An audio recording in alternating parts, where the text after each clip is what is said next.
Hello दोस्तों, आप सभी का स्वागत है आपके अपने यूट्यूब चैनल लर्न विद एजे पर। दोस्तों आज है 19 जनवरी और आज की इस क्लास में हम लोग 18 जनवरी 2023 को कुमार गौरव सर के द्वारा जो करंट अफेयर्स की क्लास करवाई गई थी उस क्लास का आज की इस वीडियो में हम लोग रिवीजन करने वाले हैं। दोस्तों जैसा कि आप लोग जानते ही हैं, ये जो अपनी क्लास रहती है रिवीजन क्लास रहती है और प्रतिदिन सुबह 6 बजे करवाई जाती है। ये जो अपनी क्लास करने का तरीका रहता है, सबसे पहले वो मैं आपको बता देता हूँ। तो दोस्तों यहाँ पर सबसे पहले आपको करंट अफेयर्स के क्वेश्चंस का रिवीजन करवाया जाता है और उसके बाद में जो बीच बीच में लल्लन टॉप क्वेश्चंस करवाए जाते हैं उन क्वेश्चंस का रिवीजन करवाया जाता है। जैसा कि आप लोग यहाँ पर देख ही पा रहे होंगे, सबसे पहले हमने करंट अफेयर्स के क्वेश्चन लिखे हुए हैं और उसके बाद में लल्लन टॉप क्वेश्चन को नोट किया हुआ है। तो इस प्रकार से अपनी क्लास का रिविज़न करवाया जाता है। तो चलिए दोस्तों अब शुरू करते हैं बिना देरी करे आज के अपने इस सेशन को और देख लेते हैं आज का अपना पहला प्रश्न। तो दोस्तों यहाँ पर अपना सबसे पहला प्रश्न दिया गया है कि वरुण अभ्यास का 21वां जो संस्करण हुआ है इसका आयोजन कहाँ पर किया गया है। वरुण अभ्यास के 21वें संस्करण का आयोजन जो है ये पश्चिमी समुद्री तट पर किया गया है। कहाँ पर? पश्चिमी समुद्री तट पर किया गया है। अब बात करेंगे इस वरुण अभ्यास की, तो ये जो वरुण अभ्यास है कौन कौन से देशों के बीच होता है, तब आपको बता देना है कि ये भारत और फ्रांस की जो नौसेना होती है उन दोनों देशों की नौसेनाओं के बीच में ये होने वाली एक्सरसाइज है। वरुण अभ्यास किसकी एक्सरसाइज है? भारत और फ्रांस की नौसेना की एक्सरसाइज है। आयोजन इसका पश्चिमी समुद्र तट पर हुआ है। इसका कौन सा संस्करण ये है? ये इसका 21वां संस्करण हुआ है। अब हम बात करेंगे भारत और फ्रांस के अन्य एक्सरसाइज की। तो शक्ति अभ्यास कौन कौन से देशों के बीच में होता है? शक्ति अभ्यास जो होता है ये भी भारत और फ्रांस की जो थल सेना है उनके बीच में ये एक्सरसाइज होती है। गरुण अभ्यास की अगर बात करेंगे तो ये जो गरुण अभ्यास है भारत और फ्रांस की जो वायु सेना है उनके बीच होने वाली ये एक्सरसाइज है। तो ये तीनों एक्सरसाइज आपको यहाँ से याद रखनी है। नौसेना की एक्सरसाइज कौन सी है? नौसेना की एक्सरसाइज है वरुण। और थल सेना की एक्सरसाइज कौन सी है? थल सेना की एक्सरसाइज है शक्ति। और वायुसेना की एक्सरसाइज कौन सी है? वायुसेना की एक्सरसाइज है गरुण। ये तीनों जो एक्सरसाइज हैं कौन कौन से देशों के बीच होती हैं? भारत और फ्रांस के बीच में होती हैं। उसके बाद में हम बात करेंगे भारत और फ्रांस के कुछ सहयोग की। तो भारत और फ्रांस के सहयोग से ही क्या किया जा रहा है? राफेल विमान का निर्माण किया गया था। किस कंपनी ने किया है? तो ये अल्टसॉम कंपनी के द्वारा इसका निर्माण किया गया। भारत और फ्रांस के सहयोग से ही प्रोजेक्ट 75 भी चलाया जा रहा है और इसके तहत 6 पनडुब्बियों का निर्माण किया जाएगा। 6 पनडुब्बियों का निर्माण किया जाएगा, ये पॉइंट भी आपको यहाँ से याद रखना है। देखिए यहाँ पर एक पॉइंट अपना छूट गया है कि जो वरुण अभ्यास का 21वां संस्करण हुआ है इसमें भारत की ओर से कौन सा आईएनएस शामिल हुआ है। तो इसमें जो भारत की ओर से आईएनएस शामिल हुआ है, कौन सा शामिल हुआ है? आईएनएस चेन्नई इसमें शामिल हुआ है। उसके बाद में हम बात करेंगे कुछ इंपॉर्टेंट पॉइंट की। तो पहला पॉइंट यहाँ पर दिया गया है कि जो गरुण शक्ति एक्सरसाइज है कौन कौन से देशों के बीच होती है? गरुण शक्ति एक्सरसाइज होती है भारत और इंडोनेशिया के बीच में। देखो केवल गरुड़ पूछेगा तो भारत और फ्रांस बताएंगे, केवल और केवल शक्ति पूछेगा तब भी भारत और फ्रांस बताएंगे, लेकिन एक ही साथ में लिखा हो गरुण शक्ति एक्सरसाइज, तो ये जो गरुण शक्ति एक्सरसाइज है ये होती है भारत और इंडोनेशिया देशों के बीच में। अगर हम बात करेंगे G20 2022 के बैठक की, तो G20 जो 2022 की बैठक हुई है कहाँ हुई थी? ये इंडोनेशिया में हुई थी। और G20 की जो 2023 वाली बैठक है ये कहाँ हो रही है? ये भारत में हो रही है। ये पॉइंट भी आपको याद रखना है। उसके बाद में नेक्स्ट पॉइंट है इंद्र एक्सरसाइज। ये जो इंद्र एक्सरसाइज है कौन कौन से देशों के बीच होती है? भारत और रूस के बीच में होती है। अगर इंद्र को हम लिखना चाहें तो कुछ इस प्रकार से लिखेंगे INDRA। तो IND से क्या हो जाएगा? इंडिया हो जाएगा और RA से क्या हो जाएगा? रसिया हो जाएगा या फिर रूस कह सकते हैं। तो भारत और रूस के बीच होने वाली एक्सरसाइज कौन सी है? इंद्र एक्सरसाइज। धर्म गॉर्जियन एक्सरसाइज कौन कौन से देशों के बीच होती है? धर्म गॉर्जियन एक्सरसाइज जो है ये भारत और जापान के बीच में होने वाली एक्सरसाइज है। अगर हम बात करेंगे जापान की, तो जापान की राजधानी क्या है? जापान की राजधानी है टोक्यो। रूस की राजधानी क्या है? रूस की राजधानी है मॉस्को। इंडोनेशिया की राजधानी क्या है? इंडोनेशिया की राजधानी है जकार्ता। बात आई थी फ्रांस की, तो फ्रांस की राजधानी क्या होती है? फ्रांस की राजधानी होती है पेरिस। फ्रांस की राजधानी क्या है? फ्रांस की राजधानी है पेरिस। और पेरिस कौन सी नदी के किनारे स्थित है? पेरिस स्थित है सीन नदी के किनारे। कौन सी नदी के किनारे? सीन नदी के किनारे। उसके बाद में बात करेंगे नेक्स्ट पॉइंट की। तो नेक्स्ट क्वेश्चन यहाँ पर दिया गया है कि हाल ही में जारी आंकड़ों के अनुसार किस देश की आबादी में वर्ष 1961 के बाद पहली बार बड़ी गिरावट दर्ज की गई है? तो इसका जवाब हो जाएगा आपका चीन। अगर हम चीन की बात करेंगे तो चीन की राजधानी क्या है? चीन की राजधानी है बीजिंग। कौन सी है? बीजिंग। इसका कारण क्या है? ये जो पहली बार बड़ी गिरावट दर्ज की गई है आबादी में, इसका कारण क्या है? तो चीन के द्वारा क्या किया गया था? वन चाइल्ड पॉलिसी को लागू किया गया था। इसके कारण क्या हुआ? जन्म दर में कमी देखने को मिली। और कोरोना महामारी के कारण मृत्यु दर में क्या देखने को मिली? मृत्यु दर में बढ़ोतरी देखने को मिली। तो इस प्रकार से जो आबादी है उसमें बड़ी गिरावट दर्ज की गई है। कौन से देश में? चीन में। उसके बाद अगर हम बात करेंगे भारत की, तो भारत के बारे में पॉइंट हमको याद रखना है कि जितनी भी विश्व में जनसंख्या है, तो विश्व की कुल जनसंख्या का कितना प्रतिशत भारत में निवास करती है? तो ये हो जाएगा 17.5%, यानी कि 17.5%। और जनसंख्या के मामले में जो भारत है पूरे विश्व में कौन सी रैंक पर आता है? तो ये आता है दूसरे स्थान पर। इसी प्रकार से पूरे विश्व का जितना भी क्षेत्रफल है, पूरे विश्व के क्षेत्रफल का कितना क्षेत्रफल भारत के पास है? तो ये हो जाएगा 2.4%। और क्षेत्रफल के मामले में पूरे विश्व में भारत कौन से स्थान पर आता है? भारत आता है इसमें 7वें स्थान पर। उसके बाद में नेक्स्ट पॉइंट अपना दिया गया है, इबोला वायरस के समाप्ति की घोषणा अभी हाल ही में WHO के द्वारा की गई है। ये जो घोषणा की गई है कौन से देश के लिए की गई है? तो ये की गई है युगांडा के लिए। तो युगांडा में क्या किया गया है? युगांडा में इबोला वायरस के समाप्ति की घोषणा कर दी गई है। अब वहाँ पर इबोला वायरस नहीं है। ये घोषणा किसने की है? WHO के द्वारा की गई है। अगर हम बात करेंगे WHO की, वर्ल्ड हेल्थ ऑर्गेनाइजेशन की, यानी कि विश्व स्वास्थ्य संगठन की, तो ये जो विश्व स्वास्थ्य संगठन है इसकी स्थापना कब हुई थी? इसकी स्थापना हुई थी 7 अप्रैल 1948 को।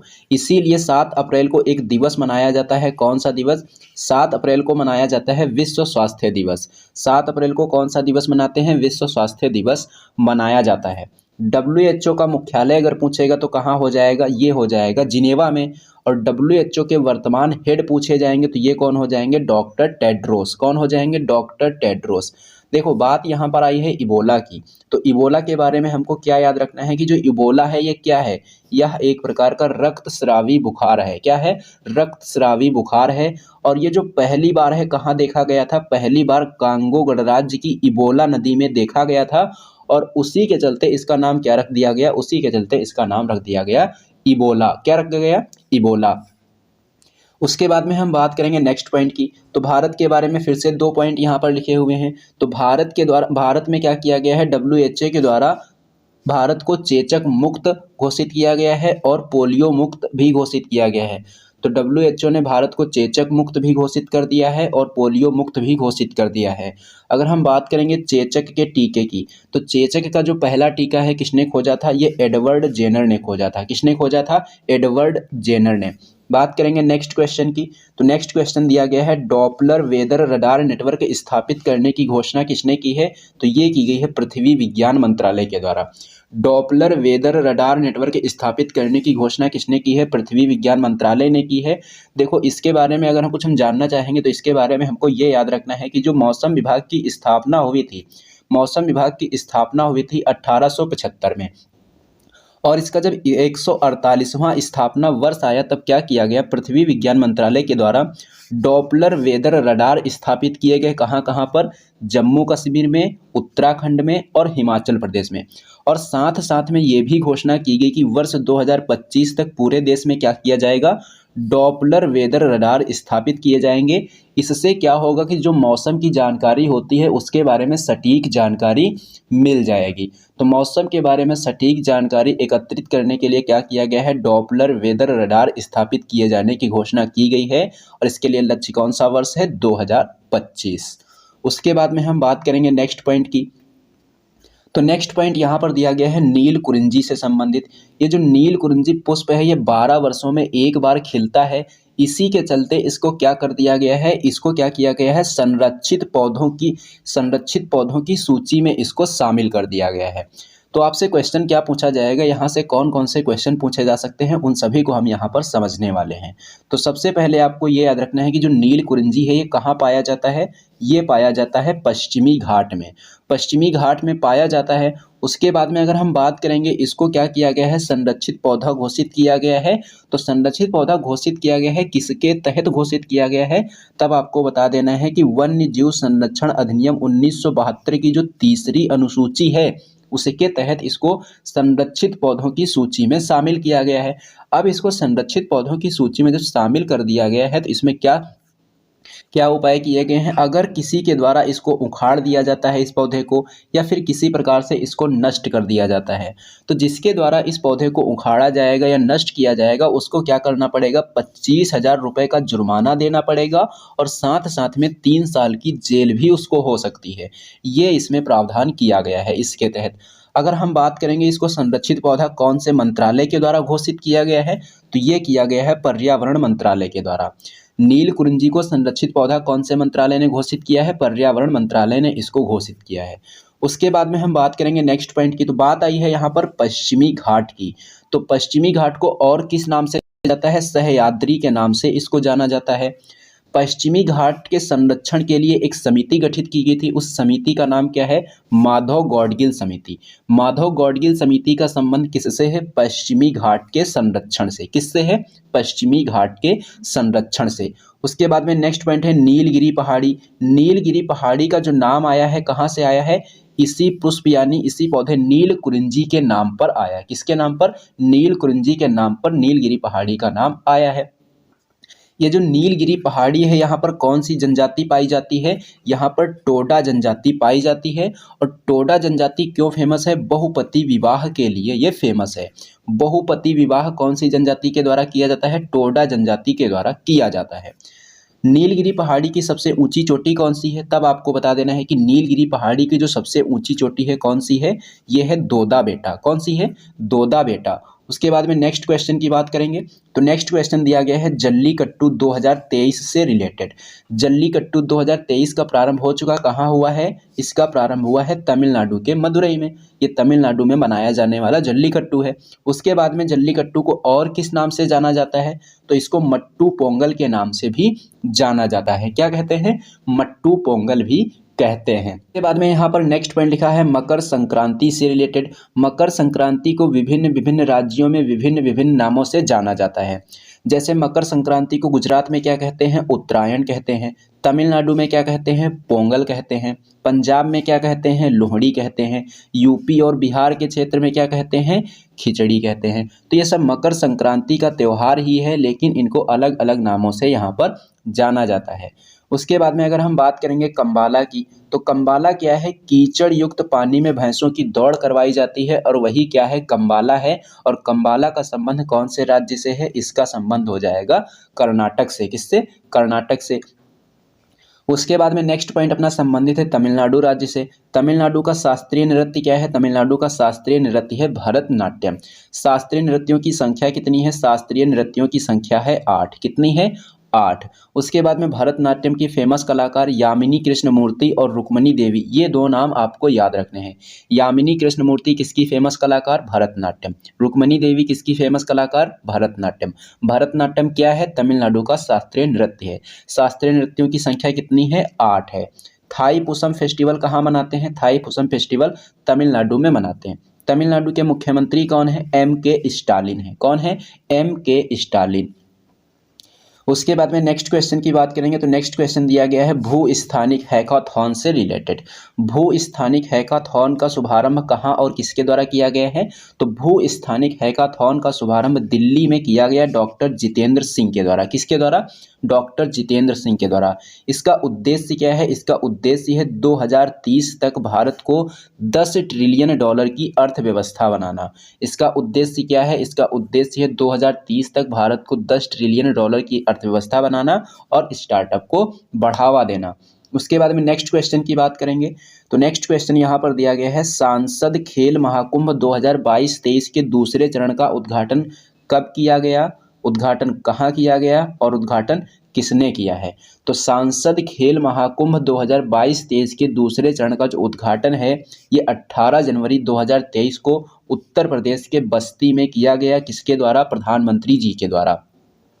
इसके पहले चरण का उद्घाटन दिसंबर 2022 में ही हो चुका है और दूसरे चरण का उद्घाटन उत्तर प्रदेश के बस्ती में हुआ है। नेक्स्ट पॉइंट अपना रिलेटेड है लखनऊ से।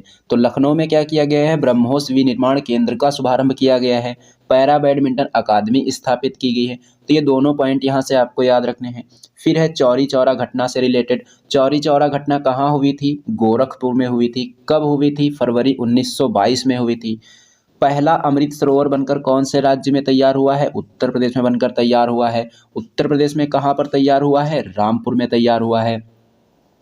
उसके बाद में नेक्स्ट पॉइंट दिया गया है इरफान खान से related. Irfan Khan A life in movies. Irfan Khan A life in movies जो पुस्तक है ये किसके किसके ऊपर लिखी गई है? इरफान खान के ऊपर लिखी गई है। और इस पुस्तक के जो लेखक हैं कौन है? शुभ्रा गुप्ता। कौन? शुभ्रा गुप्ता इसके लेखक। उसके बाद में अगर हम बात करेंगे इरफान खान की, तो इरफान खान की जो फिल्म थी पान सिंह तोमर, पान सिंह तोमर के लिए इन्हें बेस्ट एक्टर का अवार्ड दिया गया था। इरफान खान का जन्म कहाँ हुआ था? जयपुर में। और इनका निधन कहाँ हुआ था? मुंबई में। इरफान खान की अंतिम फिल्म कौन सी थी? अंग्रेजी मीडियम इनकी अंतिम फिल्म थी। उसके बाद में नेक्स्ट पॉइंट की बात करेंगे तो नेक्स्ट पॉइंट है कि हाल ही में फिल्म RRR को किस श्रेणी में क्रिटिक्स चॉइस अवार्ड 2023 से सम्मानित किया गया है? तो दो कैटेगरी आपको याद रखनी है। एक तो हो जाएगी बेस्ट फॉरेन लैंग्वेज फिल्म और एक हो जाएगी बेस्ट सॉन्ग के लिए। तो इसके लिए क्रिटिक्स चॉइस अवार्ड इसे दिया गया है। किस फिल्म को? RRR फिल्म को। तो करंट अफेयर्स के क्वेश्चंस का रिवीजन हमने कर लिया है। अब हम करेंगे लल्लन टॉप क्वेश्चंस का रिवीजन। तो सबसे पहला क्वेश्चन यहाँ पर दिया गया है कि सिंधु घाटी सभ्यता कैसी सभ्यता थी? तब आपको बता देना है ये कांस्य युगीन सभ्यता थी।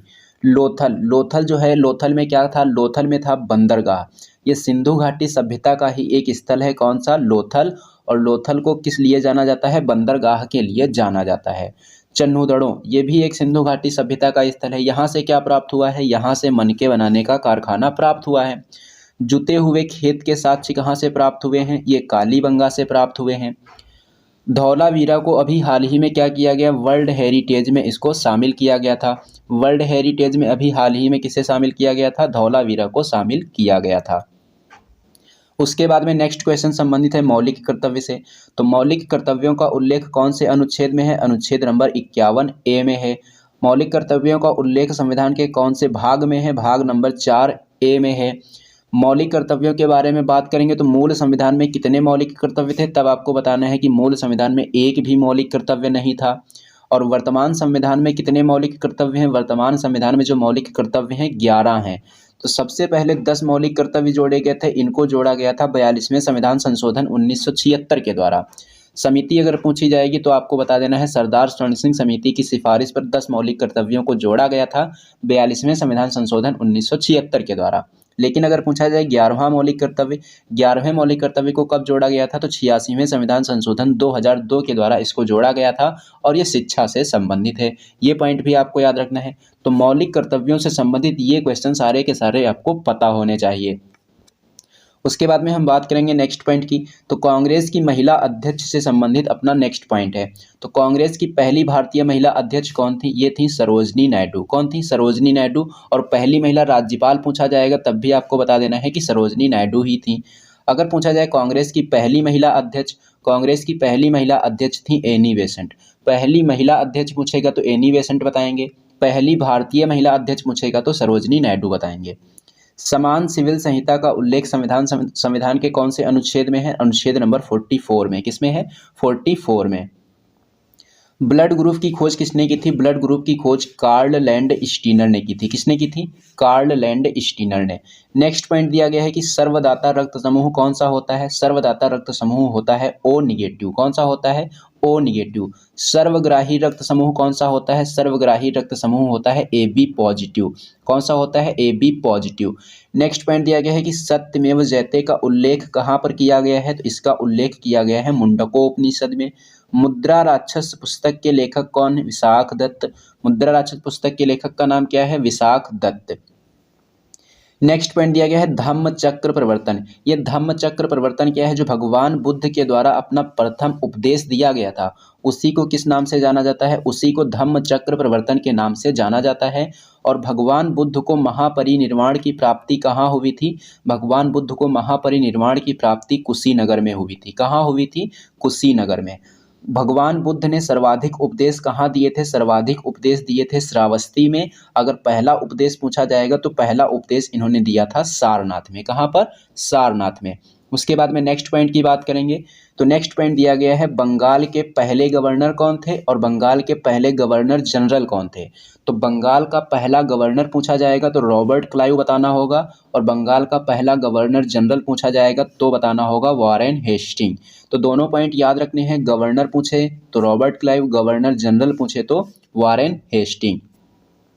उसके बाद में अगर पूछा जाए कि भारत का पहला गवर्नर जनरल कौन था और भारत का पहला वायसराय कौन था, थोड़ा थोड़ा डिफरेंस है, ये डिफरेंस आपको ज़रूर याद रखना है, नहीं तो कन्फ्यूज़न हो सकती है। अगर आपसे पूछा जाए कि भारत का पहला गवर्नर जनरल कौन था तो ये थे विलियम बेंटिक, और भारत का पहला वायसराय कौन था? भारत का पहला वायसराय था कैनिंग। कौन था? कैनिंग। उसके बाद में नेक्स्ट पॉइंट की बात करेंगे, स्वतंत्र भारत में अगर पूछा जाए कि स्वतंत्र भारत के पहले गवर्नर जनरल कौन थे? स्वतंत्र भारत के पहले गवर्नर जनरल थे लॉर्ड माउंटबेटन। कौन थे? लॉर्ड माउंटबेटन स्वतंत्र भारत के पहले गवर्नर जनरल थे। और स्वतंत्र भारत के पहले भारतीय गवर्नर जनरल अगर पूछेगा तो पहले भारतीय गवर्नर जनरल आपको बताना होगा चक्रवर्ती राजगोपालाचारी। क्या बताना होगा? चक्रवर्ती राजगोपालाचारी। तो ये सभी पॉइंट यहाँ से आपको याद रखने हैं। उसके बाद में बात करेंगे नेक्स्ट पॉइंट की, तो बंगाल विभाजन जो है किस भारत के बंगाल जब विभाजन हुआ था तो उस समय भारत के वायसराय कौन थे? उस समय भारत के वायसराय थे लॉर्ड कर्जन। बंगाल का विभाजन हुआ कब था? तो बंगाल का विभाजन जो है ये 1905 में हुआ था, और इसी बंगाल विभाजन के विरोध में क्या किया गया था? स्वदेशी आंदोलन को शुरू किया गया था। स्वदेशी आंदोलन को शुरू किया गया था किसके विरोध में? बंगाल विभाजन के विरोध में। नेक्स्ट पॉइंट दिया गया है कि स्थायी बंदोबस्त व्यवस्था जो है ये किसके द्वारा शुरू की गई थी? ये लॉर्ड कॉर्नवालिस के द्वारा शुरू की गई थी। काकोरी ट्रेन डकैती कब हुई थी? काकोरी ट्रेन जो डकैती है चीज को हुई थी, और काकोरी ट्रेन डकैती का नया नाम क्या रख दिया गया है?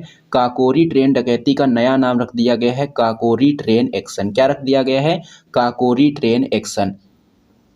उसके बाद में नेक्स्ट पॉइंट की बात करेंगे तो नेक्स्ट पॉइंट दिया गया है इसरो से रिलेटेड। इसरो का फुल फॉर्म क्या होता है? Indian Space Research Organisation. क्या होता है? Indian Space Research Organisation ISRO का फुल फॉर्म होता है। अगर पूछा जाए कि इसकी स्थापना कब हुई थी तो इसकी स्थापना हुई थी 15 अगस्त 1969 को। इसरो का मुख्यालय कहाँ है? इसरो का मुख्यालय है बंगलुरु में। कहाँ है? बंगलुरु में। और इसरो के वर्तमान हेड कौन है? इसरो के वर्तमान हेड हैं एस सोमनाथ। कौन है? एस सोमनाथ। उसके बाद में नेक्स्ट पॉइंट दिया गया है गुलामगिरी पुस्तक। गुलामगिरी पुस्तक किसकी है? ये महात्मा ज्योतिबा फुले की है। किसकी है? महात्मा ज्योतिबा फुले की। सत्यशोधक समाज की स्थापना किसने की थी? सत्यशोधक समाज की स्थापना महात्मा ज्योतिबा फुले के द्वारा की गई थी। किसके द्वारा की गई थी? महात्मा ज्योतिबा फुले के द्वारा। उसके बाद में नेक्स्ट पॉइंट दिया गया है गांधी इरविन समझौता कब हुआ था? गांधी इरविन जो समझौता है ये 5 मार्च 1931 को हुआ था। कब हुआ था? 5 मार्च 1931 को। और 23 मार्च 1931 को क्या हुआ था? 23 मार्च 1931 को भगत सिंह, राजगुरु और सुखदेव को फांसी दी गई थी। अगर पूछा जाए कि भगत सिंह, राजगुरु और सुखदेव को फांसी कब दी गई थी, तब आपको बता देना है 23 मार्च 1931 को। अगर पूछा जाए कौन से केस में हुई थी, तो लाहौर षड्यंत्र के केस में इनको फांसी की सजा हुई थी। उसके बाद में नेक्स्ट पॉइंट की बात करेंगे तो नेक्स्ट पॉइंट दिया गया है लखनऊ अधिवेशन से संबंधित। 1916 में जो लखनऊ का अधिवेशन हुआ उसकी अध्यक्षता किसके द्वारा की गई थी? तो इसमें बता देना है कि अंबिका चरण मजूमदार इसके अध्यक्ष थे। और इससे रिलेटेड आपको 2 पॉइंट और याद रखने हैं कि कांग्रेस और मुस्लिम लीग के बीच में समझौता कौन से अधिवेशन में हुआ था? तो ये हुआ था लखनऊ अधिवेशन 1916 में। नरम दल और गरम दल का विलय किस में हुआ था? नरम दल और गरम दल का जो विलय है ये हुआ था लखनऊ अधिवेशन 1916 में। उसके बाद में नेक्स्ट पॉइंट की बात करेंगे तो नेक्स्ट पॉइंट यहाँ पर दिया गया है, विश्व ओजोन संरक्षण दिवस कब मनाया जाता है। विश्व ओजोन संरक्षण दिवस जो है ये प्रतिवर्ष 16 सितंबर को मनाया जाता है। 16 सितंबर को ही क्यों मनाते हैं, क्योंकि 16 सितंबर 1987 को क्या हुआ था, मॉन्ट्रियल प्रोटोकॉल हुआ था। क्या हुआ था, मॉन्ट्रियल प्रोटोकॉल हुआ था। और ये जो मॉन्ट्रियल नाम का स्थान है कौन से देश में है, मॉन्ट्रियल नाम का जो स्थान है ये कनाडा में है। कहाँ है, कनाडा में है। उसके बाद में नेक्स्ट पॉइंट दिया गया है, केंचुआ पालन क्या कहलाता है, अंगूर की खेती करना क्या कहलाता है, और मधुमक्खी पालन क्या कहलाता है। तो ये तीनों पॉइंट आपको यहाँ से याद रखने हैं। अगर केंचुआ पालन पूछा जाएगा तो आपको बताना है कि वर्मी कल्चर कहा जाता है, अंगूर की खेती करने को क्या कहा जाता है, विटी कल्चर कहा जाता है, और मधुमक्खी के पालन को क्या कहा जाता है, एपी कल्चर कहा जाता है। उसके बाद में नेक्स्ट पॉइंट दिया गया है कि प्रस्तावना, प्रस्तावना में कितनी बार संशोधन किया जा चुका है। तो प्रस्तावना में अभी तक केवल और केवल एक बार संशोधन हुआ है। ये आंकड़ा आपको याद रखना है, इसमें कई बार संशोधन नहीं हुआ है, इसमें केवल और केवल एक बार संशोधन हुआ है। और यह संशोधन कौन सा हुआ था, ये हुआ था 42वां संविधान संशोधन 1976 वाला। और इसके द्वारा क्या किया गया था, इसके द्वारा प्रस्तावना में 3 नए शब्दों को जोड़ा गया था। ये 3 नए शब्द कौन कौन से थे, समाजवाद, पंथ निरपेक्ष और अखंडता। समाजवाद, पंथ निरपेक्ष और अखंडता शब्द कौन से संविधान संशोधन के द्वारा जोड़े गए थे, 42वें संविधान संशोधन 1976 के द्वारा जोड़े गए थे।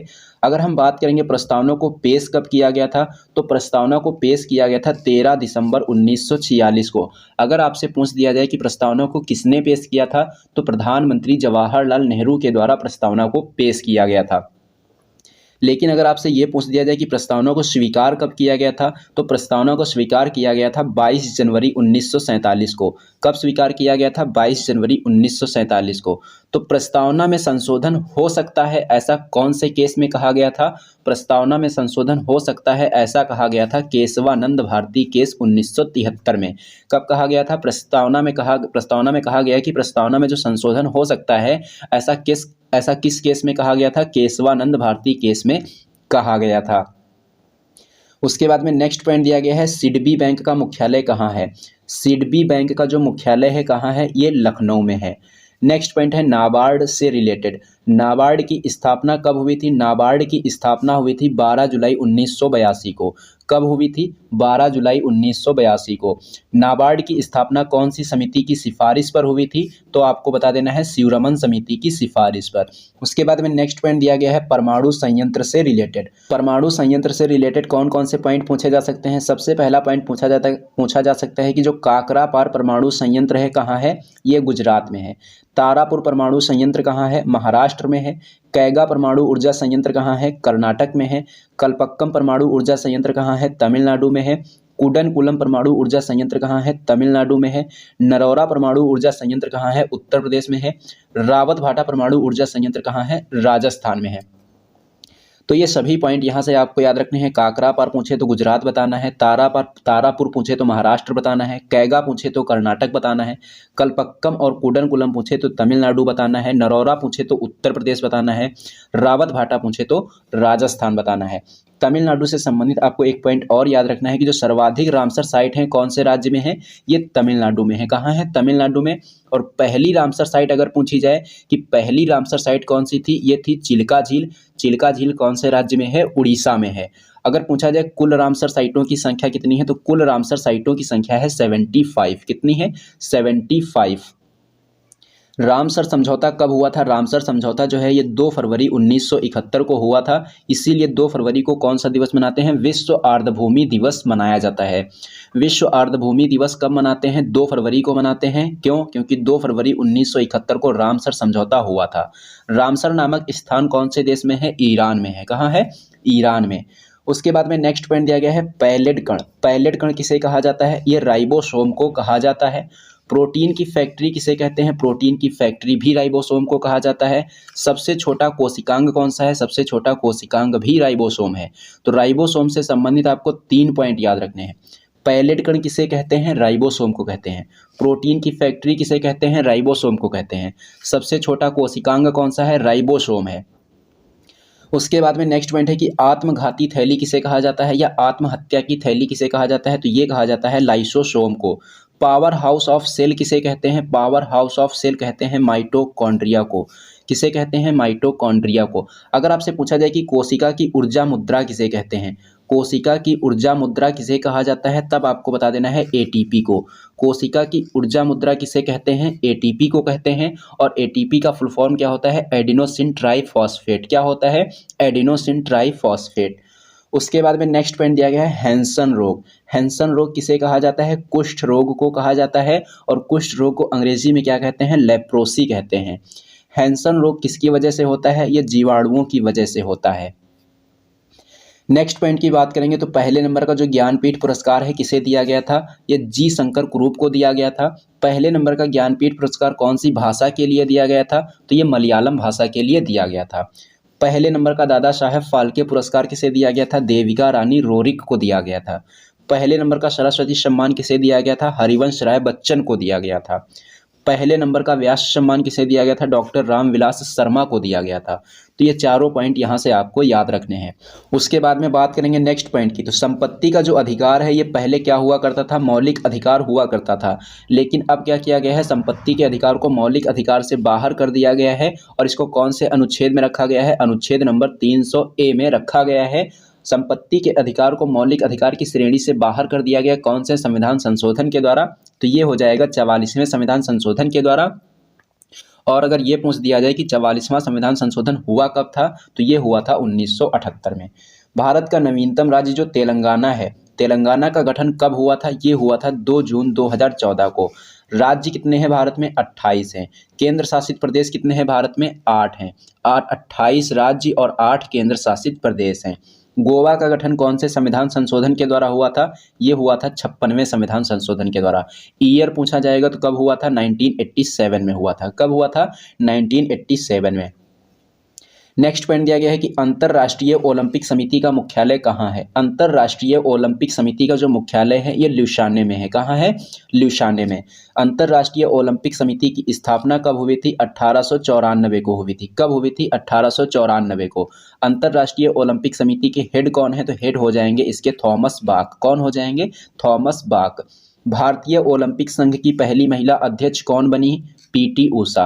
भारतीय ओलंपिक संघ की पहली महिला अध्यक्ष कौन बनी है? पीटी ऊषा बनी है।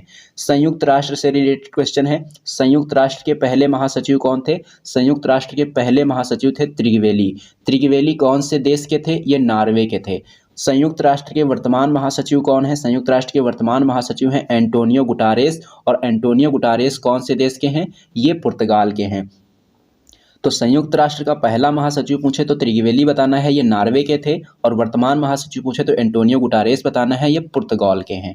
नॉर्वे की राजधानी क्या होती है? नॉर्वे की राजधानी है ओस्लो। पुर्तगाल की राजधानी क्या है? पुर्तगाल की राजधानी है लिस्बन। क्या है? लिस्बन। उसके बाद में नरेगा एक्ट। नरेगा एक्ट कौन से वर्ष का है? ये वर्ष 2005 का है। नरेगा एक्ट लागू कब हुआ था? नरेगा एक्ट 2 फरवरी 2006 को लागू हुआ था।